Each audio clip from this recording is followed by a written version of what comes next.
On the night of March 17, 2023, a rainy Friday in Joinville, Santa Catarina, Mariana Oliveira Costa, only 13 years old, carried out her last live stream on a streaming platform. At 7:42 p.m., the teenager ended the live session after 2 hours of chatting with followers and playing online games. What no one knew was that it would be the last time anyone would see Mariana. The next day, March 18th, her parents, Roberto Costa and Claudia Oliveira, woke up at 7:30 a.m. for Saturday's breakfast and noticed that the door to their daughter's room was closed, something typical for a teenager who would sleep in on weekends. It wasn't until 11:23 a.m. that Claudia, worried about the prolonged silence, decided to check on her. Upon opening the bedroom door, she found the bed neatly made and no sign of her daughter. The cell phone, which was normally inseparable from the teenager, was left on the desk with a dead battery.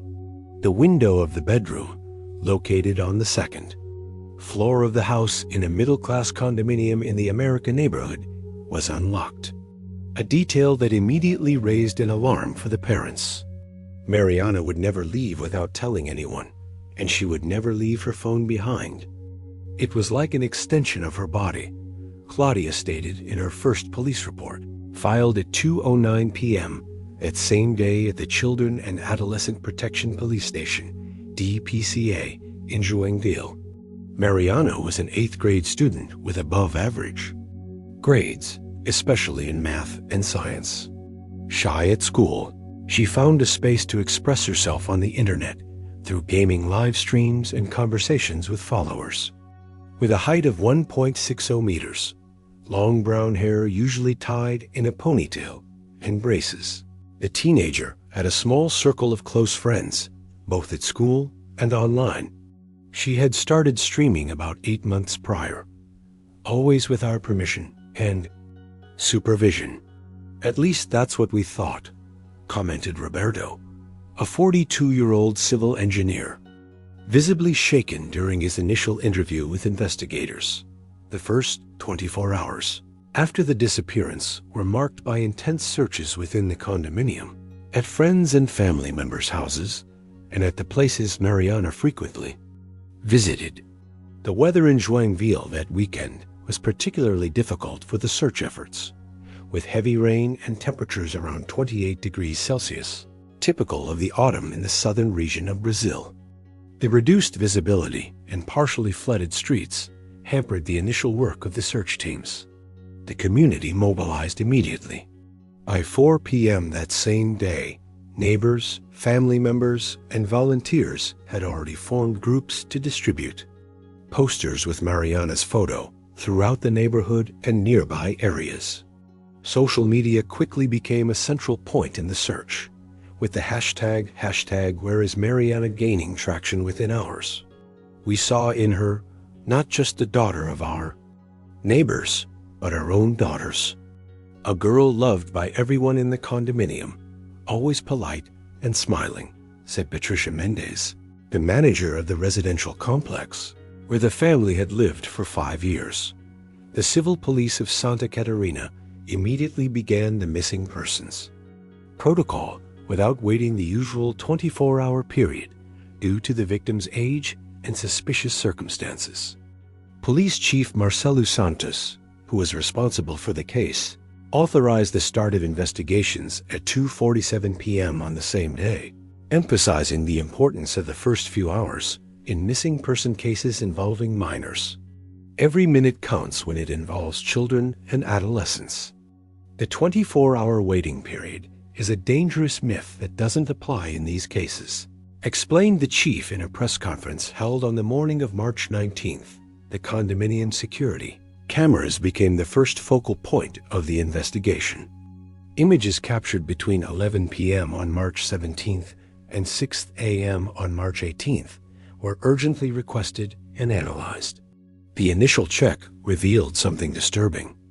At 2:14 a.m., a hooded figure was seen scaling the external wall of the condominium in a blind spot between two cameras, near the leisure area, about 70 meters from the Costa family's house, If you want to follow more cases like this, which shake society and reveal hidden truths, subscribe to the channel so you won't miss any investigations.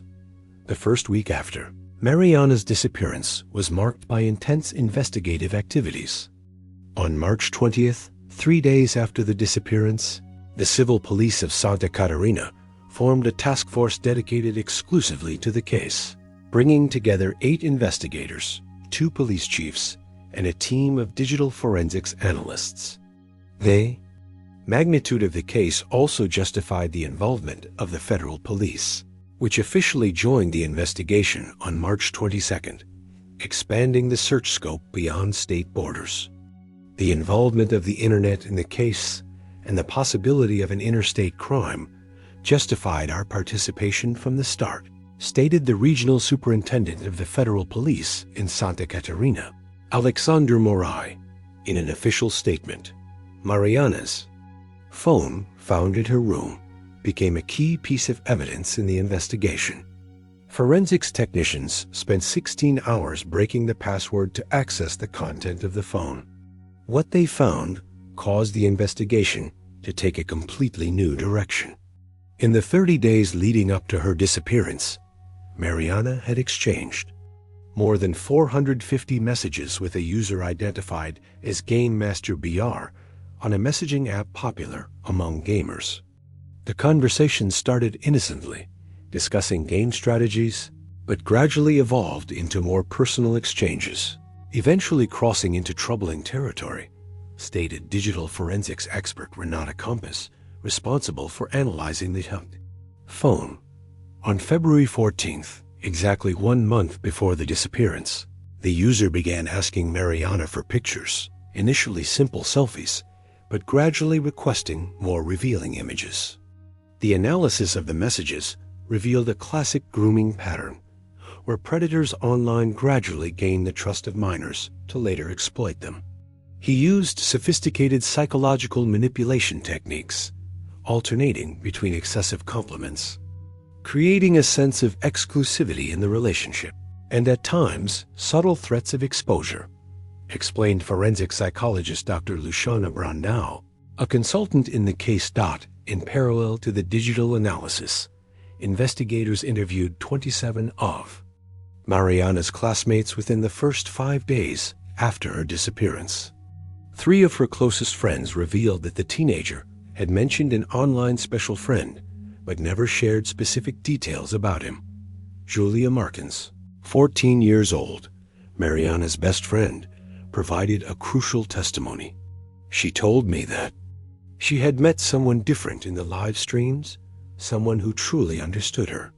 When I asked for more details, she became evasive, saying it was a secret and that no one would understand.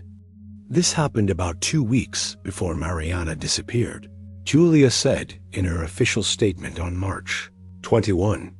The investigation hit its first major obstacle when attempts to track the user Game Master BR revealed a complex network of digital protection. The user used VPNs, sophisticated virtual private networks, and proxy servers to mask his real location. The account had been created with false information, including a disposable email address and a prepaid phone number registered with fraudulent documents.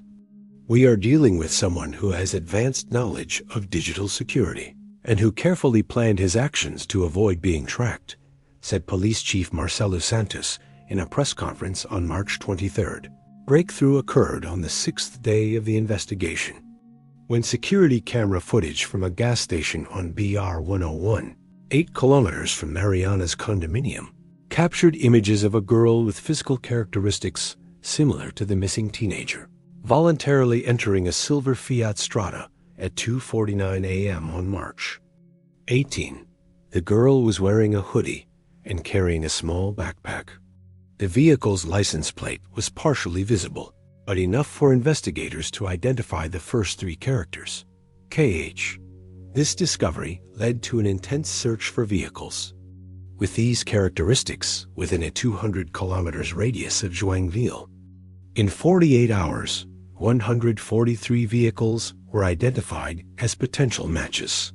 The manual verification of each of them consumed valuable investigative resources, and in the end, it turned out to be a false lead. The vehicle identified at the gas station had been stolen 3 days earlier in Curitiba and was found abandoned in Garuva, a city 36 kilometers from Joinville, near the border with Parana. We believe the suspect changed vehicles strategically to complicate tracking, explained federal police agent Renato Alves in an internal report dated March 25. As the investigation advanced, a timeline was meticulously constructed by the team. At 7:42 p.m. on March 17th, Mariana ended her last live stream. Between 8 o'clock and 8:30 p.m., she had dinner with her parents, watched a movie in the living room, and went to her room. The last activity recorded on her phone was at 11:17 p.m. when she sent a message to Game Master BR saying, "Okay, I'll do it. I just need to wait for my parents to sleep. Do you really promise we'll meet in person?" The reply received at 11:19 p.m. was simply, "I promise. Follow exactly what we agreed. Don't bring your phone. Leave it charging in the room. I'll wait for you at the agreed location. 2:30 a.m. Don't be late." The analysis of the previous conversations did not clearly reveal what this agreed location was, suggesting that the specific details may have been discussed on another platform or in deleted messages. The initial hypotheses of the investigation pointed to 3 main scenarios: a premeditated kidnapping by an online sexual predator, a voluntary disappearance motivated by some unidentified family conflict, or possible human trafficking, considering the level of sophistication in hiding digital traces.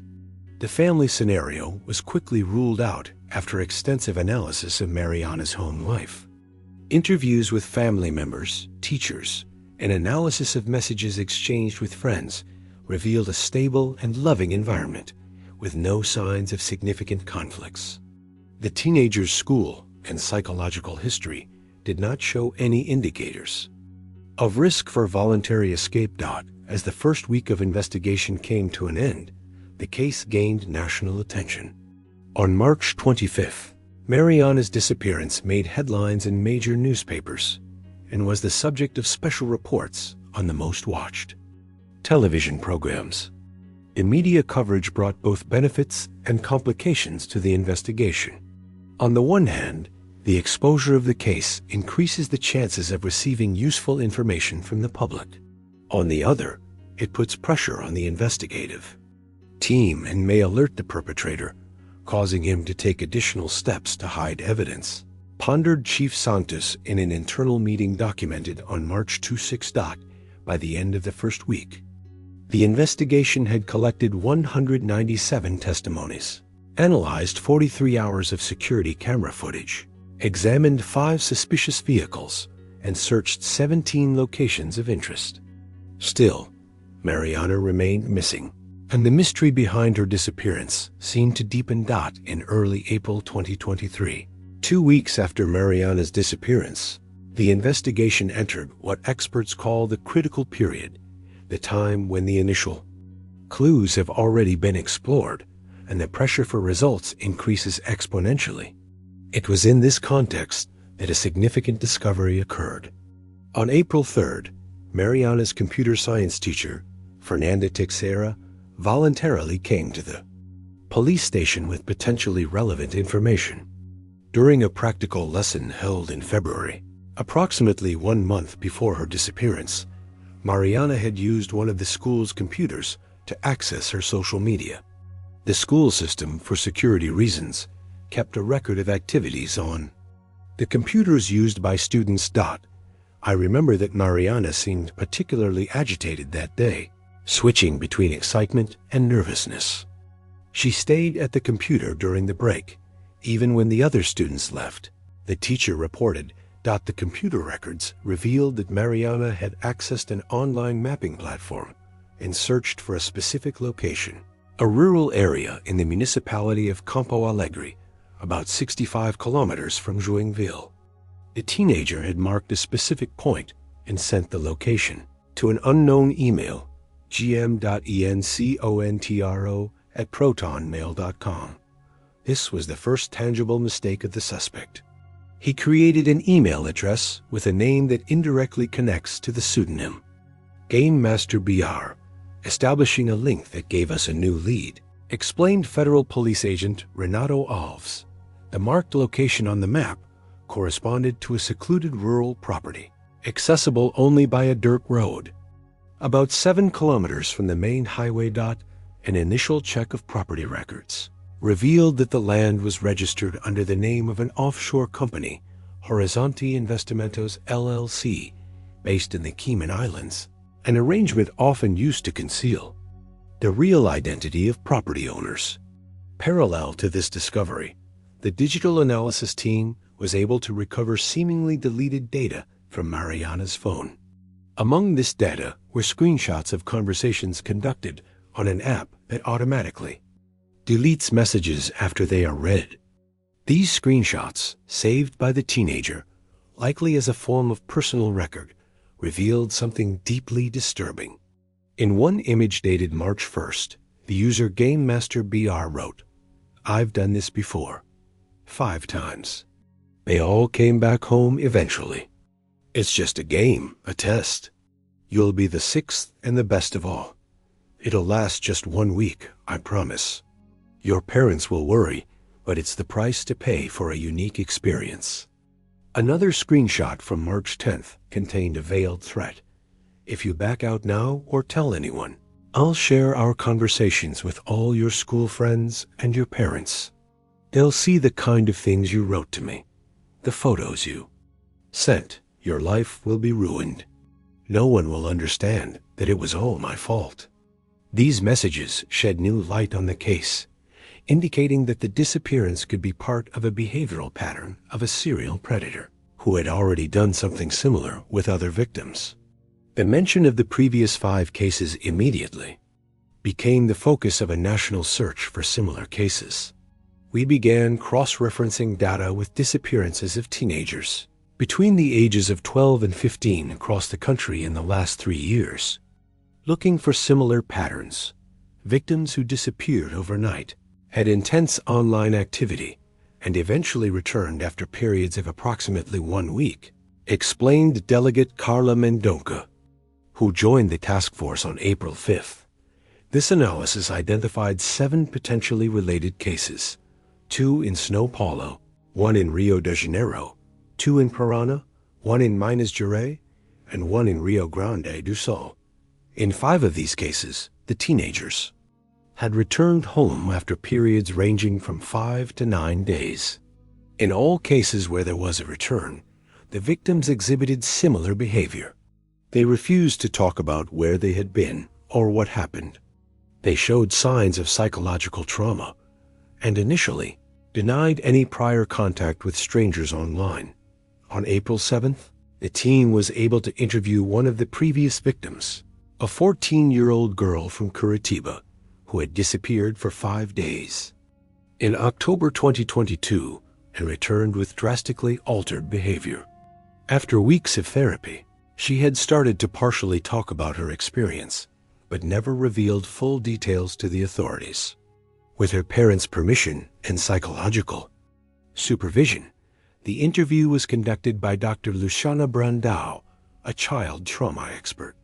The teenager, whose identity will be kept confidential, confirmed she had been contacted online by someone who initially presented himself as a gaming mentor. After months of conversations, she was convinced to participate in a real-life adventure game. He said it would be like a courage test, that I would prove to myself that I was special, different from other teenagers. He said I would be taken to a safe place, go through some psychological challenges, and then come back home as a stronger person, the teenager recalled. When asked about what happened during the days she was missing, she became visibly disturbed and could only reveal fragments. It was a house in the middle of nowhere. There were no locks on the outside. I could have left, but he convinced me that doing so would make me lose the game. There were cameras everywhere. He never touched me, but he watched me all the time, asking questions, testing me. This interview provided the first tangible confirmation that they were dealing with a systematic predator who operated under a specific modus operandi, psychologically sophisticated and not involving direct physical violence, but clearly causing deep psychological damage. On April 10th, the fourth day after Mariana's disappearance, a joint operation by the federal police and civil police was mobilized to investigate the rural property in Campo Alegre. A team of 16 agents, including hostage rescue specialists, surrounded the location at 5 a.m. The property consisted of a 2-story main house, seemingly well-maintained, and 2 smaller structures, a shed and a small caretaker's house. Surprisingly, there were no signs of recent occupation in any of the buildings, but several indications suggested the place had been inhabited until just a few days earlier. We found food remnants in the refrigerator, freshly washed bedding, and most significantly, an elaborate surveillance camera system covering both the interior and exterior of the buildings, described Lieutenant Oliveira of the military police, who participated in the operation not in the main bedroom of the house. The team found something that sent chills down the spines of even the most experienced investigators. A wall was covered with printed photos of 6 different teenage girls, including Mariana. Each set of photos was organized chronologically, showing the girls in different emotional states, from initial fear to resignation and, finally, what appeared to be relief at the end. The photos of Mariana were the only incomplete ones, ending with images that showed distress and fear. It was like a macabre study of psychology, a methodological documentation of how to break and then rebuild the psyche of vulnerable teenagers. Analyzed Dr. Brandao, after examining the material found, a laptop computer discovered in a hidden compartment under the floorboards turned out to be the most valuable piece of the operation. Although protected by advanced encryption, federal police technicians were able to partially access its content. The device contained meticulously organized folders on each of the victims, including detailed studies on their personalities, interests, strengths, and vulnerabilities. All of this seemed to have been collected over months of online interaction before the disappearances. Leave a comment. Never give up on the truth if you believe all the missing deserve to be found. On April 12, 2023, 26 days after Mariana's disappearance, the investigation reached a critical point. Forensic analysis of the laptop found at the rural property revealed documents suggesting that the suspect had abandoned the location in haste, probably on April 9th, one day before the police operation. A text file, seemingly created as a personal note, indicated a possible alternate location. Transfer to Point B required. Contingency protocol activated. Estimated safety at the new location, 75%. Investigators believed the suspect had some sort of informant or alert system that warned him about the imminent police operation. The reference to Point B suggested the existence of a secondary location that had been prepared in advance for emergency situations. We are dealing with someone extremely methodical who plans multiple contingencies. This explains how he managed to avoid capture for so long, observed Chief Investigator Marcelo Santos. The investigation then focused on finding clues about this Point B. A detailed analysis of the browsing history recovered from the laptop showed recent searches for remote areas in western Santa Catarina near the border with Argentina. Specifically, the suspect had extensively researched the São Miguel do Oeste region, about 500 kilometers from Joinville. At the same time, the work on identifying the suspect finally produced concrete results, cross-referencing the financial records of the offshore company that owned the property in Campo Alegre, combined with data on energy consumption and internet usage, pointed to a name: Victor Mendes, 34 years old, a psychology graduate from the University of São Paulo, specializing in adolescent behavior. Victor had no criminal record and maintained a seemingly respectable career as a consultant for online gaming companies, specializing in improving engagement with teenage users. This professional facade provided the perfect context for studying and accessing the target audience of his predatory activities. He used his professional knowledge to identify psychological vulnerabilities and manipulate his victims. He knew deeply the reward and engagement mechanisms used in the gaming industry and perverted them for his own purposes, explained Dr. Luciana Brandao after reviewing the suspect's profile. On April 14th, a facial recognition alert was triggered. At a border checkpoint in Dionisio Cerquera, on the border with Argentina, Victor Mendez had been identified trying to leave the country with false documents. A swift response from the federal police and the federal highway police resulted in a roadblock that intercepted the suspect's vehicle, a black Toyota Corolla with cloned plates, just 7 kilometers from the border. Victor did not resist arrest and was detained at 3:42 p.m. that day. In the trunk of his vehicle, police found electronic equipment, including cameras, microphones, and a portable server. There was no sign of Mariana. The initial interrogation, conducted by Chief Santos and accompanied by a team of forensic psychologists, proved frustrating. Victor remained calm and cooperative on the surface, but refused to reveal Mariana's whereabouts. He adopted an almost clinical demeanor, answering questions with disturbing emotional detachment. "You are misinterpreting my actions. I am not a predator in the conventional sense. I am an unconventional researcher. I study the limits of adolescent psychological resilience," he stated in the early hours of the interrogation. The situation changed dramatically on the morning of April 15th, when investigators adopted a new strategy. Instead of treating Victor as a common criminal, they began to approach him as a researcher, questioning his methodology, pointing out flaws in his study, and suggesting that his approach lacked scientific rigor. We realized that his ego was his weak point. He saw himself as a misunderstood genius, not as a criminal. Attacking his self-perception of intellectual brilliance was the key to breaking his resistance, reported forensic psychologist Dr. Marcelo Almeida, who guided the new approach. After nearly 7 hours of interrogation in this new format, Victor finally revealed Mariana's location, an isolated cabin on a rural property in the municipality of Bandeirante, approximately 45 kilometers from São Miguel do Oeste. "She's safe." The experiment was scheduled to end in 2 days. Anyway, she would have been the 6th successful one. "You've interrupted an important project," were his words as he disclosed the location.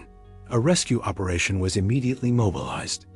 At 2:07 p.m. on April 15th, exactly 29 days after her disappearance, Mariana was found. The teenager was physically unharmed, but visibly shaken psychologically. The cabin where she had been kept was surprisingly comfortable, equipped with food, running water, and electricity. There were no locks on the doors or windows. The captivity was primarily psychological, not physical. Initial medical evaluations confirmed that Mariana had not suffered physical or sexual abuse, but she showed clear signs of intense psychological manipulation and early-stage Stockholm syndrome.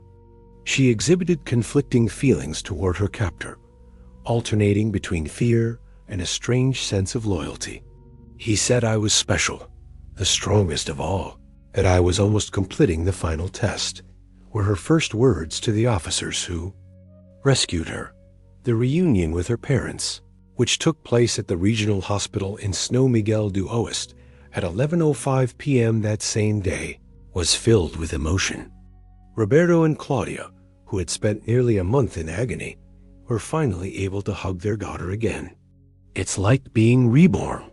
There were moments when we lost hope, but we never stopped searching," Roberto said with tears in his eyes.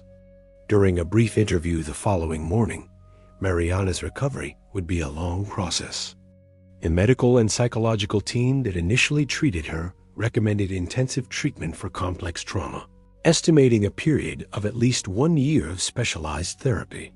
The teenager was transferred to a hospital in Florianopolis 3 days after the rescue, where she could receive specialized care. Victor Mendez was formally indicted for multiple crimes, including kidnapping, false imprisonment, corruption of minors, production of child abuse material, psychological manipulation of a vulnerable person, and organized crime. The investigation continued to identify potential accomplices and other victims beyond the 6 already known. The estimated sentence, in the event of a conviction for all crimes, could exceed 30 years in prison. Mariana's case prompted significant changes in digital security policies for children and adolescents in Brazil.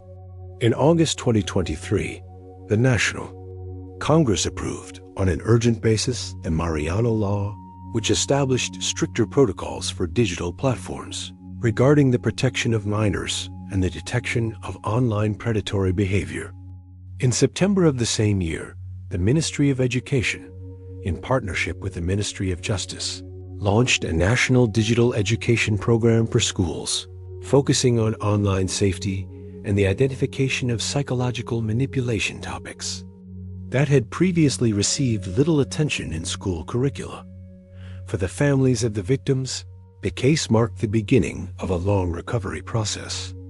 The parents of Mariana and the other affected teenagers formed a mutual support group that eventually evolved into the NGO Protecao Digital, dedicated to raising awareness among families about online dangers and offering support to victims of cybercrimes.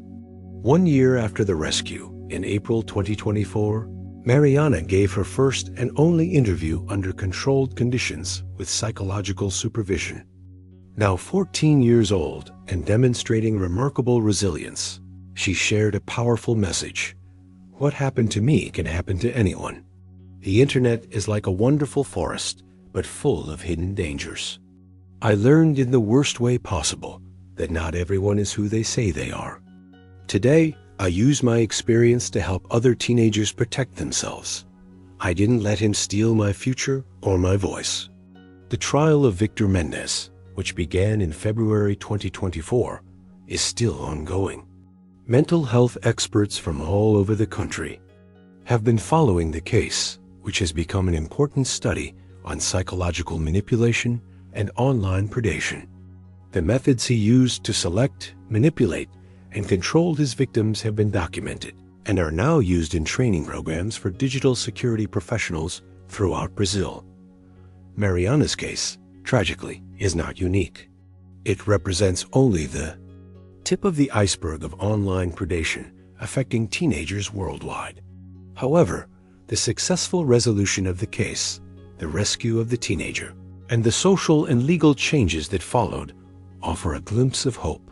For the investigators who dedicated nearly a month of intense work to the case, the outcome brought both relief and reflection. We see so many tragic outcomes in this type of crime that a successful rescue renews our faith in the work we do, commented Delegate Santos. 6 months after the case was concluded, Mariana's story remains a powerful reminder of the dangers hidden in the digital world, but also of the strength of human resilience and the importance of constant vigilance in protecting the most vulnerable members of our society. If you've watched this far, it's because you care about these cases that mark families forever. Leave a comment saying, "I watched until the end, so I can know you and see who truly cares about the search for truth." Don't forget to leave a like and share this video with anyone who needs to know this story.